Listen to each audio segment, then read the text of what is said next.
እነሆ በደጅ ቆሜ አንኳኳለሁ። ማንም ድምፄን ቢሰማ ደጁንም ቢከፍትልኝ እገባለሁ፣ ከእርሱ ጋር እራትም እበላለሁ፣ እርሱም ከኔ ጋር ይበላል። ዮሐንስ ራእይ ምዕራፍ 3 ከቁጥር 20።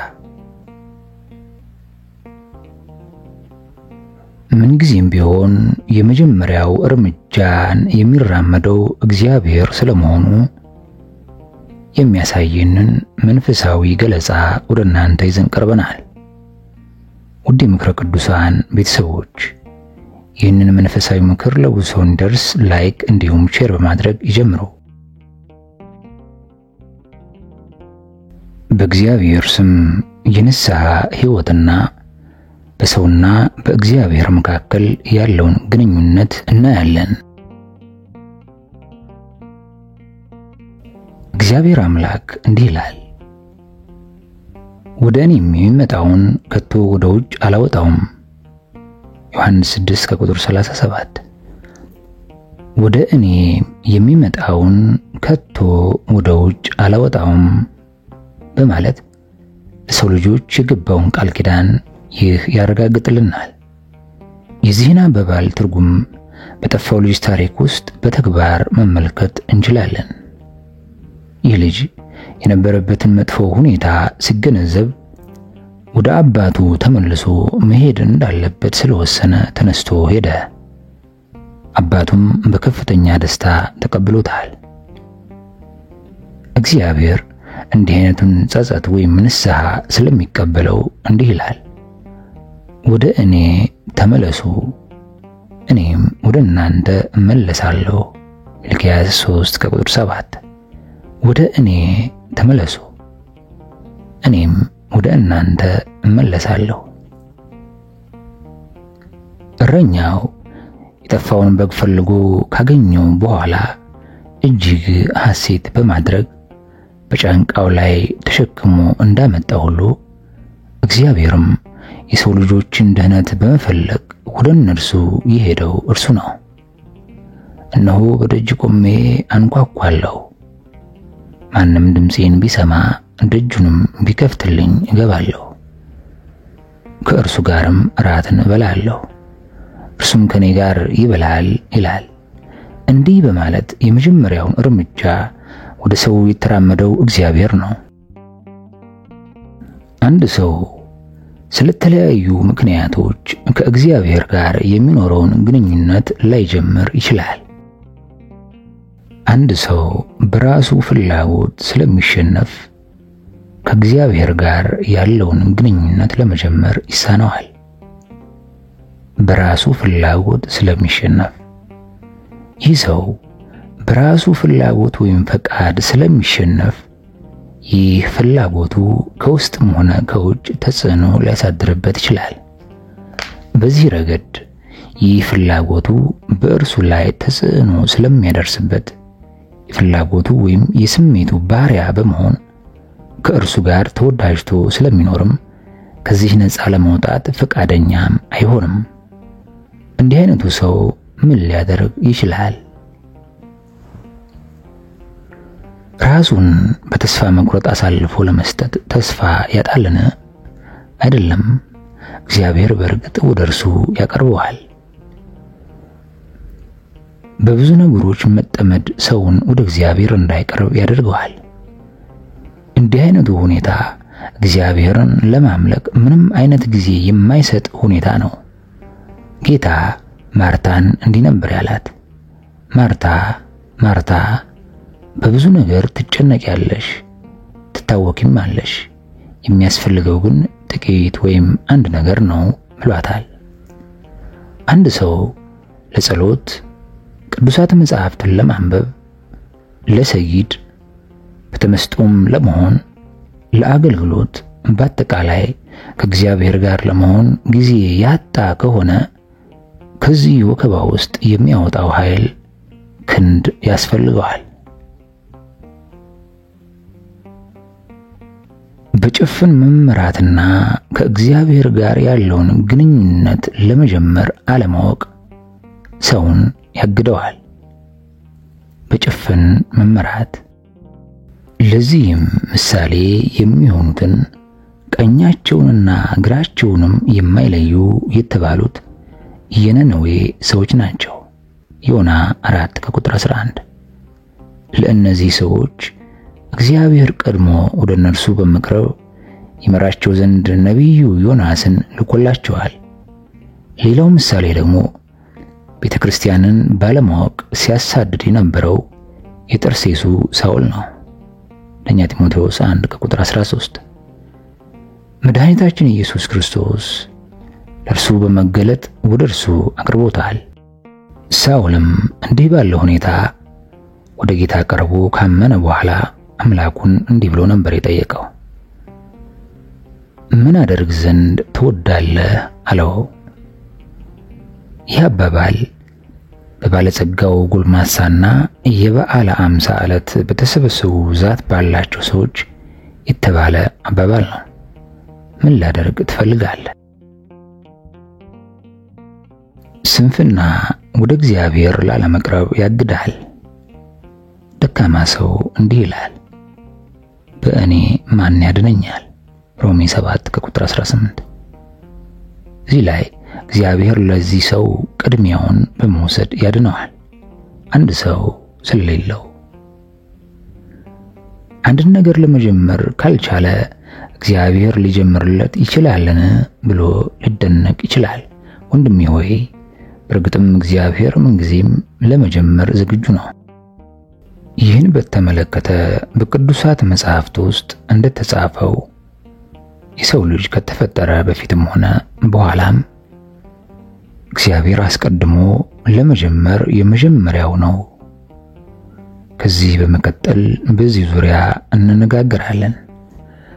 እግዚአብሔር ከሰው ልጆች ጋር ያደረገው ግንኙነት የጀመረው እርሱ ነው። በሰውና በእግዚአብሔር መካከል ያለው ግንኙነት የተጀመረው እግዚአብሔር ሰውን ከፈጠረ በኋላ ነው። እርሱ ሰውን ባይፈጥረው ኖሮ እንዲህ ያለው ግንኙነት ሊኖር ባልቻለ ነበር። ከዚህ በተጨማሪ እግዚአብሔር ሰውን በምሳሌውና በአርአያው ከፈጠረው በኋላ ከእርሱ ጋር ያለውን ግንኙነት ያዳብር ዘንድ መንፈሱን አሳድሮበታል። እግዚአብሔር ሰውን ፈጥሮ አላቆመም። ሰው በኃጢአት ከወደቀ በኋላም ከእርሱ ጋር ግንኙነት እንዲኖረው መንገዱን ያመቻቸው እግዚአብሔር ነው። ሰው ኃጢአቱን ተናዞ ይቅርታና እርቅ ያገኝ ዘንድ እግዚአብሔር መረጠው እንጂ እርሱ አይደለም። ይባስ ብሎ ከእግዚአብሔር በመሸሽ ራሱን በዛፎች መካከል የሸሸገው ሰው ነው። እግዚአብሔር ግን ወደ እርሱ በመምጣት ካነጋገረው በኋላም ኃጢአቱን እንዲናዘዝ አበረታቶታል። ከዚህም በተጨማሪ እግዚአብሔር ከሴቲቱ ዘር የሚወጣው የእባቡን ራስ እንደሚቀጠቅጥ በመግለጽ ለሰው ልጅ የድህነት ቃል ኪዳን ገብቶለታል። በዚህም እግዚአብሔር ለአዳም እንዲህ ያለው ይመስላል፣ አዳም ፈራህን? አትፍራ፣ እኔ እታረቅሃለሁ። ኃጢአትንና የኃጢአትንም ውጤቶችን ፈራሃቸውን? አትፍራቸው፣ እኔ ይቅር ስለምልህ የድህነት መንገድህን አዘጋጅልሃለሁ ብሎታል። እንዲህ አይነቱን ድንቅ የድህነት መንገድ ለማዘጋጀት የጀመረው እግዚአብሔር ነው። ምንም አይነት ኃጢአት የሌለባት ንጹህ ነፍስ ለትሞት እንደማይገባት ለሰው ልጆች ያስተማረው እግዚአብሔር ነው። መስዋዕትና የሚቃጠል መባን ስላለ መንጻትና ስለ መንጻት እንዲሁም የንስሐ ሕይወት የምናገኝባቸውን መመሪያዎች የሰጠን እርሱ ነው። ሐዋርያት 11:18 እኛን ያነሳሱን ዘንድ ነቢያትን በመላክ መንገዱን የጀመረው እግዚአብሔር ነው። የዚህ ሁሉ ዓላማ እኛን ለማስተማር ለመምራትና ቃሉን ለማሳወቅ ነው። ሐዋርያው ቅዱስ ጳውሎስ እንግዲህ እግዚአብሔር በእኛ እንደሚማለድ ስለ ክርስቶስ መልእክተኞች ነን፣ ከእግዚአብሔር ጋር ታረቁ ብለን ስለ ክርስቶስ እንለምናለን። በማለቱ እግዚአብሔር የማስታረቅን አገልግሎት ለሐዋርያቱ እንደሰጠ እንረዳለን። ሁለተኛ ቆሮንቶስ 5:18 ላይ በዚህ ቃል መሰረት አምላካችን ሐዋርያቱን ልኮ መንገዱን ካዘጋጀ በኋላ እርቅን ከእኛ ጋር የጀመረው እርሱ ነው። እግዚአብሔር ሥጋ ለብሶ ወደኛ የወረደው እኛን ነፃ ሊያወጣንና ሊያድነን ነው። ይህ ከመሆኑ በፊት እግዚአብሔር ሥጋ እንደሚለብስና ነፃ እንደሚያወጣን ማንም ካለማሰቡም በላይ እንዲህ ያለው ነገር ይሁንልኝ ብሎ የጠየቀ ማንም አልነበረም። እግዚአብሔር ግን በዚህ ድንቅ ድህነት ፍቅሩን ይገልጽልን ዘንድ አንድያ ልጁን ወደ እኛ ልኮታል። በእርሱ የሚያምን ሁሉ የዘላለም ሕይወት እንዲኖረው እንጂ እንዳይጠፋ እግዚአብሔር አንድያ ልጁን ወደ እኛ ልኮታል ይላል። በእርሱ የሚያምን ሁሉ የዘላለም ሕይወት እንዲኖረው እንጂ እንዳይጠፋ እግዚአብሔር አንድያ ልጁን እስኪሰጥ ድረስ ዓለሙን እንዲሁ ወዶታል። ዮሐንስ 3:16 እግዚአብሔር ከሰው ጋር ያለውን ግንኙነት የጀመረው በጥሪ ነው።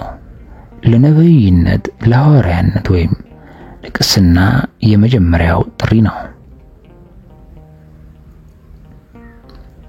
እግዚአብሔር አባታችን ኖህን ከጠራው በኋላ መርከብ ሰርቶ እርሱና ቤተሰቡን ከየፍጥረቱ ሁለት ከመርከቢቱ ጠልለው ከጥፋት ውሃ እንዲድን አድርጎታል። በባህር ላይ የተንሳፈፈችው መርከብ የጥምቀት ምሳሌ ናት።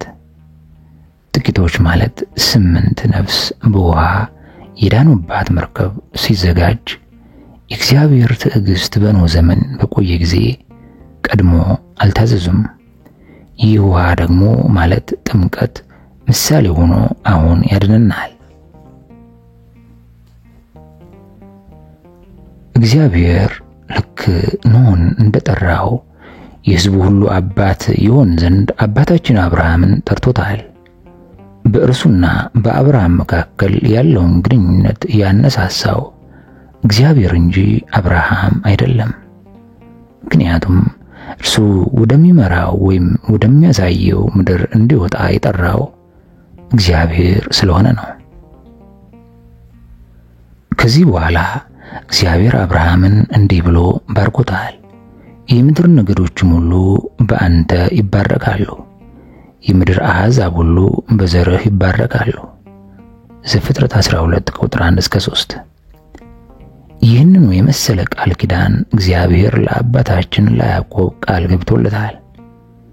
የምድርም አሕዛብ ሁሉ በአንተ በዘርህም ይባረካሉ። ዘፍጥረት 28:14 ቡራኬ የእግዚአብሔር ሐሳብ ነው። ገና በመጀመሪያ እግዚአብሔር ለቀደሙ ወላጆቻችን ለአዳምና ለሔዋን ቡራኬውን አድርሷል። ለአባታችን ለሎጥና ለልጆቹም ተመሳሳይ ቡራኬ ሰጥቷቸዋል።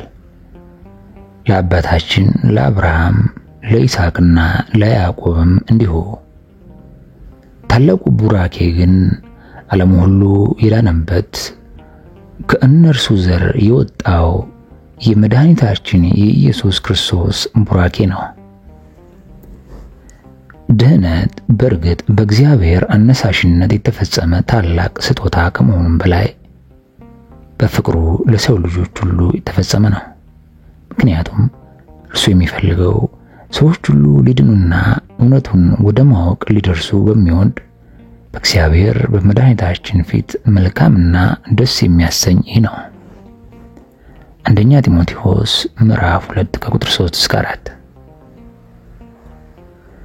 ለዚህ ድህነት ሲል እግዚአብሔር ነቢያትንና ሐዋርያትን ጠርቷል። አምላካችን ነብዩ ሙሴን ወደ ሕዝቡ ዘንድ ይልከው ዘንድ የጠራው በቁጥቋጦ ውስጥ ሆኖ ያናገረው ጊዜ ነው። በዚያን ጊዜ ሙሴ እንዲህ ያለው ጥሪ እንደሚጠራና ሕዝቡን ለማዳን እንደሚላክ በፍጹም አላሳሰበም። ከዚህ በተጨማሪም ራሱን በእግዚአብሔር ፊት ከአንድ ጊዜ በላይ ኮንኗል። ዘጸአት 4:10 እግዚአብሔር አንዳንድ ሰዎችን ደግሞ ገና በእናታቸው ማህፀን ሳሉ ጠርቷቸዋል። እግዚአብሔር ለብላቴናው ኤርምያስ እንዲህ ብሎታል፣ በሆድ ሳልሰራ አውቄሃለሁ፣ ከማህፀንም ሳትወጣ ቀድሼሃለሁ፣ ለአሕዛብም ነቢይ አድርጌሃለሁ። ኤርምያስ 1:5። መጥምቁ ዮሐንስም መልአኩ እንዲህ ተብሏል፣ ገናም በእናቱ ማህፀን ሳለ መንፈስ ቅዱስ ይሞላበታል። ይህ ጉዳይ ለአባታችን ያዕቆብም ሆኗል። ሐዋርያው ቅዱስ ጳውሎስም ስለ አጠራሩ እንዲህ ብሏል፣ ነገር ግን በእናቴ ማህፀን ሳለሁ የለየኝ በጸጋውም የጠራኝ እግዚአብሔር በማለት ጊዜው ሲደርስ እግዚአብሔር ጳውሎስን በደማስቆ ጎዳና ላይ ስላገኘው በብርሃን ጠርቶ ለጥሪው የመጀመሪያውን እርምጃ ወስዷል። ኢየሱስ ክርስቶስ እኔ መረጥኳችሁ እንጂ እናንተ አልመረጣችሁኝም ብሎ ሐዋርያቱን የጠራው እርሱ ነው። ከዚህም በተጨማሪ በዚሁ ጥቅስ ላይ ፍሬ ልታፈሩ ፍሬያችሁም ሊኖር ሾምኳችሁ ብሏቸዋል። አምላካችን 12ቱን ሐዋርያትና 70ውን የመረጣቸውን እርሱ ነው። ጴጥሮስንና እንድርያስን ከተጠመዱበት የአሳ ማስገር ሥራ ተነስተው ክርስቶስን እንከተላለን ብለው አላሰቡም። ማቴዎስም ከቀረጥ ሰብሳቢነት ሥራው ተነስቶ የጌታ ደቀ መዝሙር ለመሆን በጭራሽ አላሰበም። ሌሎቹም እንዲሁ። ይሁን እንጂ እግዚአብሔር ግንኙነት እንዲጀመር ስለወደደ እያንዳንዳቸውን እንዲህ ብሏቸዋል። አስቀድሞም የወሰናቸውን እነዚህን ደግሞ ጠራቸው። ሮሜ 8:30። እንዲህ ያለውን ጥሪ በማትጠብቋት ሰዓት የሚጠራችሁ እርሱ ነው። ከዚህ በኋላ ወደ እኔ ኑ ተከተሉኝ በማለት መንገዱን እየመራችሁ ብርታቱን ይሰጣችኋል። ይህ ሁሉ የሚሆነው ግን ልባችሁ ለዚህ ዝግጁና ፈቃደኛ ከሆነ ነው። ጌታ ከትንሣኤው በኋላ ለሐዋርያት ተገልጦ የተናገራቸውና ያደረጋቸው ነገሮች ሁሉ እርሱ ምንጊዜም ቀድሞ የተሻለውን አማራጭ እንዲወስድ የሚጠቁሙ ናቸው።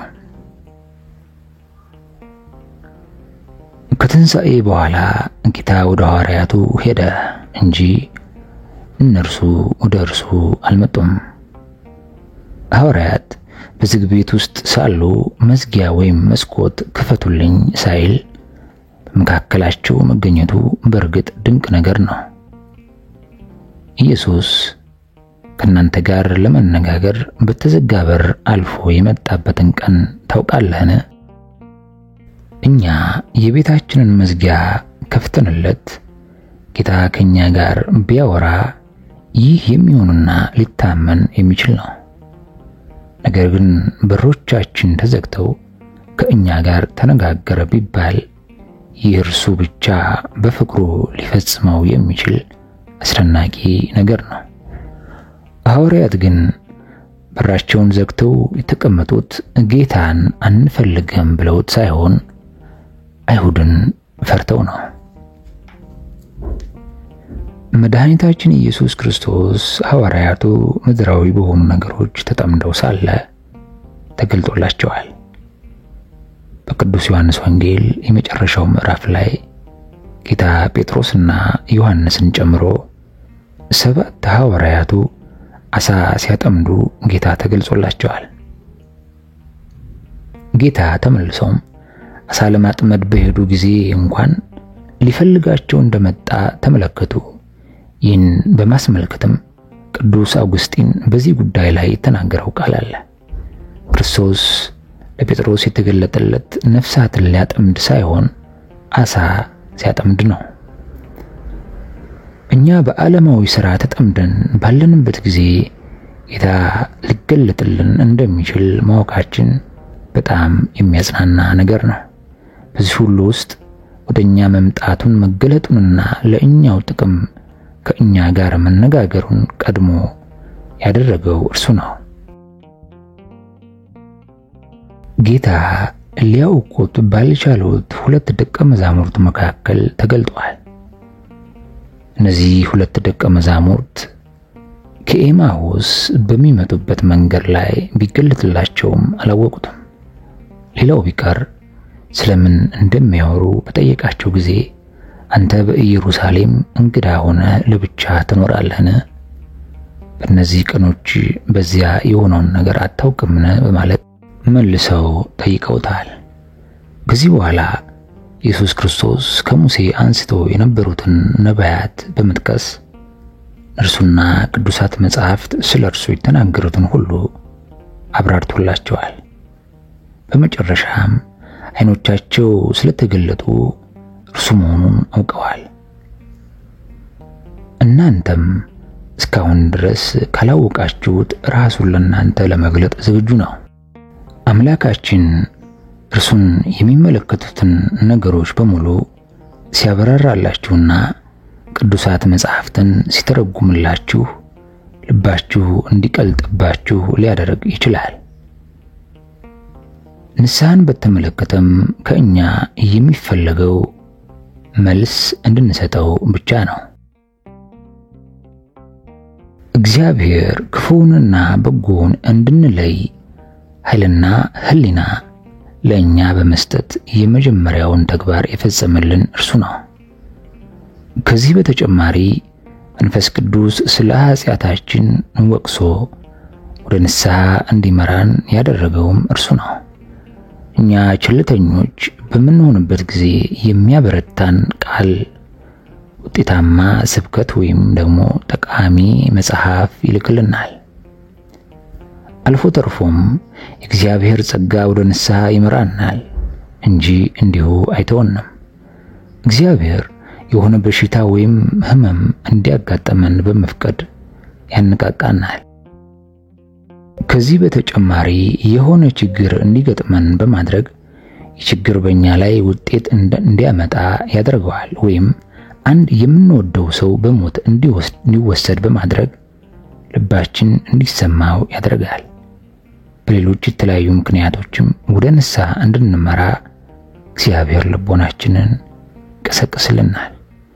እኛም እንደዚሁ አይነት አማራጭ መንገዶች ሲቀርቡልን መልስ መስጠት አለብን እንጂ ቸል ልንል አይገባንም። ለመሆኑ እኛ በራሳችን ጥረት ንስሐ የምንገባ ይመስላችኋልን? አንገባም። ይህን በማስመልከት መድኃኒታችን ኢየሱስ ክርስቶስ ያለ እኔ ምንም ልታደርጉ አትችሉም በማለት ተናግሯል። እግዚአብሔር በእኛ ውስጥ ስለ ድህነታችን እንደሚሰራ ተስፋ እናደርጋለን። ስለ በጎ ፈቃድ መፈለግንም ማድረግንም በእናንተ የሚሰራ እግዚአብሔር ነውና ይላል ፊልጵስዩስ 2:13። ስለሆነም በፍርሃትና በመንቀጥቀጥ የራሳችሁን መዳን ፈጽሙ ይላል። ነቢዩ ዳዊት በኃጢአት በወደቀ ጊዜ የኃጢአቱን ክብደት አልተገነዘበውም ነበር። ዳዊት ከወደቀ በኋላ እግዚአብሔር ነቢዩ ናታንን እስከሚልክበት ድረስ ምንም ሳይገነዘብ ከአንደኛው ኃጢአት ወደ ሌላኛው የተሸጋገረ ነበር። ናታን ዳዊት ለሰራው ኃጢአት የሚሆን ምሳሌ ባቀረበለት ጊዜ በደሉ ስለተሰማው ከዚያ ሰዓት አንስቶ በእንባና በጸጸት የንስሐ ሕይወቱን ስለጀመረ የመዘገባቸውንም አብዛኞቹን መዝሙራትን ለመድረስ በቅቷል። ይህንን ያደረገው እግዚአብሔር ዳዊትን ወደ ልብ ጸጸት መርቶታል። ሌላው ምሳሌያችን ደግሞ በሰዶም ይኖር የነበረው ሎጥ ነው። ሎጥ በኃጢአት የማሰናከያ ድንጋዮች የተሞላችውና ከላይ ስትታይ ለምለም የነበረችውን መሬት መርጧል። ከዚህ በተጨማሪ ሎጥ በሰዶም መኖሩ ሳያንሰው ሴት ልጆቹን በዚያ ለጋብቻ ሰጥቷል። ይሁን እንጂ ቅዱስ ጴጥሮስ በመልእክቱ እንደተናገረው አምላካችን ሎጥን አድኖታል። ጻድቅ ሎጥም በመካከላቸው ሲኖር እያየና እየሰማ ዕለት ዕለት በአመፀኛ ስራቸው ጻድቅ ነፍሱን አስጨንቆ ነበርና በአመፀኞች ሴሰኛ ኑሮ የተገፋውን ያን ጻድቅ ካዳነ ይላል ሁለተኛ ጴጥሮስ 2:7-8። ይሁን እንጂ የሶዶም ሰዎች በምርኮ በተያዙ ጊዜ ሎጥ ተመልሶ ወደ ሶዶም ቢሄድም አብርሃም ዳግመኛ አድኖታል። በዚህ ጊዜ እግዚአብሔር ሰዶምን ሊያጠፋት ሲል ሎጥን አጣድፈው ከዚያች ከተማ እንዲያወጡት 2 መላእክትን ልኮለታል። እርሱም በዘገየ ጊዜ እግዚአብሔር ስላዘነለት እነዚያ መላእክት የእርሱን እጅ የሚስቱንም እጅ የሁለቱንም የሴቶች ልጆቹንም እጅ ይዘው አወጡትና በከተማይቱ ውጭ አስወጡት። ስለሆነም ከሎጥ ጋር ሆኖ የሰራው እግዚአብሔር ከእናንተ ጋር ሊሰራ ዝግጁ እንደሆነ ማመን አለብን። ከዚህ በተጨማሪ አንተ መንገዱን ከፍተህለት እንደ ሎጥ ሚስት ወደ ኋላ ሳትመለከት ወደፊት የምትመለከት ከሆነ እርሱ ከኃጢአት ሀገር ያወጣል። ስለሆነም በጸሎት ጊዜ አቤቱ ጌታዬ ሆይ እኔ ምናልባት መንገዱን በፍጹም ላልጀምረው ስለምችል አንተ እኔ እስከጀምረው ድረስ ሳትጠብቀኝ ከእኔ ጋር ሆነ ስራ ብለው። ከዚህ በተጨማሪም አንተ ከሌሎች ጋር ሆነህም ሁሉንም ነገር ጀምረ እንደሰራ ሁሉ ከእኔም ጋር ጀምረና ስራልኝ። ከሰዶም በቅዱሳን መላእክት እጅ ለይተህ አውጣኝ። ራስህን አድን፣ ወደ ኋላህ አትይ፣ በዚህም ዙሪያ ሁሉ አትቁም፣ እንዳትጠፋም ወደ ተራራው ሸሽተህ አምልጥ የሚለውን ሩህሩህ ድምፅን በጆሮዎቼ ውስጥ ያስተጋባ። ከዚህ አያይዘን ከመዝሙረኛው ጋር ነፍሳችን እንደ ወፍ ከአዳኞች ወጥመድ አመለጠች፣ ወጥመድ ተሰበረ፣ እኛም አመለጠን በማለት እንዘምር። አቤቱ ጌታዬ ሆይ ወፍ የተያዘችበትን የአዳኞች ወጥመድ ሰብራ ለማምለጥ ስለማትችል አንተ ወጥመዱን ሰብረህላታል። በአገልግሎት ውስጥ እግዚአብሔር ይጠራል፣ ይልካል። የመንፈስ ቅዱስ ኃይሉን በእኛ ውስጥ እንዲሰራ ያደርጋል። መድኃኒታችን ኢየሱስ ክርስቶስ እኔም እናንተ ያልደከማችሁበትን ታጭዱ ዘንድ ሰደድኳችሁ በማለት ሁሉንም ነገር ለእኛ አዘጋጅቶልናል፣ ያዘጋጃል። ከዚህ በተጨማሪ እግዚአብሔር መንገዱን ለእኛ ከማዘጋጀቱም በላይ ልንነግረው የሚገባንን ቃል እርሱ በአፋችን ውስጥ ያደርጋል። ከዚህ ሌላ የሚያዳምጡን ሰዎች የሰሙትን ቃል እንዲከተሉ እግዚአብሔር ፍላጎቱን ያሳድርባቸዋል። ስለዚህ ማንም ቢሆን እግዚአብሔርን ቃል ለማገልገል አይፍራ፣ ይልቁንም በቃሉ ውስጥ ያለውን የእግዚአብሔርን ሥራ ያስታውስ። ሌላው ሁሉ ቢቀር እንኳ ለዘላለም ሕይወት እንድንዘጋጅ መንገዱን የከፈተው እግዚአብሔር ነው። በዮሐንስ ወንጌል ላይ ስፍራን አዘጋጅላችሁ ዘንድ እሄዳለሁ በማለት ነግሮናል። አቤቱ ጌታዬ ሆይ ፍቅርህ ብሩክ ነው። አንተ ስፍራውን ለእኛ አዘጋጅተህ አንተ ባለህበት ቦታ እኛም ከአንተ ጋር እንድንሆን አድርገን። አሜን።